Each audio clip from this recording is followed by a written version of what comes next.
کار ته یې په کتو په یو ساعت کې له 10 تر 14 لیترو پورې تیل وهي. هایدرولیک سیستم لري او په څو شیبو کې د لسګونه بشري قوې په اندازه د کار کولو وړتیا لري.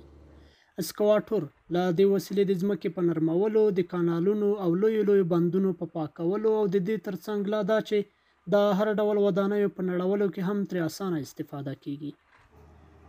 د دې وسیلې چلوونکي وایي چې ذهني ستړیا یې ډیره خو ګټه یې هم نسبتا ښه ده. ذبیح الله مایار د یو شرکت مسؤل دی. دا یې د اسکواټر د دې ډول په اړه خپل معلومات را سره شریکوي. اسکواټر چې دی 150 دی او په ساعت باندې مصرف یې 10 ته 14 لیتر دی او سیستم یې هایدرولیک دی. نو تقریبا د قیمت په رابطه باندې په ساعت کې 2000 ته 2200 روپیو ساعتانه کار کا لوکل او د میاشتې په حساب شي هغه نو بیا تقریبا د 2200 نه تر 3000 ډالر ماهانه کار معاش خلی میاشتې. اسکواټر بېلابېل ډولونه او ماډلونه لري چې هم له شکلي او هم له ماشیني اړخه په پخوانیو او نویو یا پرمختللو ټکنالوژیو ویشل کیږي. ډوسن، هیټاچي او کاترپیلر یې ډولونه دي او ماډلونه یې هم لکه د نورو موټرو غوندې 1990، 1996، 2000، 2015 او 2010 ښودل کیږي.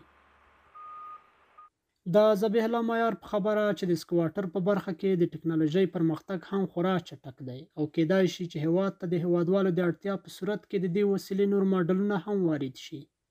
100% کې اوس نوې ټکنالوژي راغلې اسکواټرو چې هغه د په ټایر سي هغه معمولا قدم خلی، یعنی ټکنالوژي ډېره پرمختللې ده او ډېره اساسه ده. نو کومه ټکنالوژي چې افغانستان ته رسي یا دنیا ته تولیدېږي انشاءالله هغه په کم وخت کې افغانستان ته راسي، چون ضرورت احتیاجات خلکو ډېر دي ورته.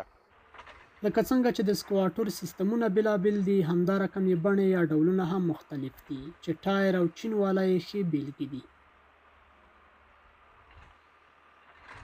ښاغلی مایار ډوسن اسکواټر تر ډېره کامیاب بولي او د بیې په اړه یې هم راته غږېږي. ډوسن چې دی نوي یې د معمولا قیمت یې 40,000 نه تر 80,000 روپیو دی ډالرو پورې دی او قیمتونه هم دغه دي او دلته معمولا یا ډوسن رسي هیټاچي رسي او کامیاب ډوسن دی پکې.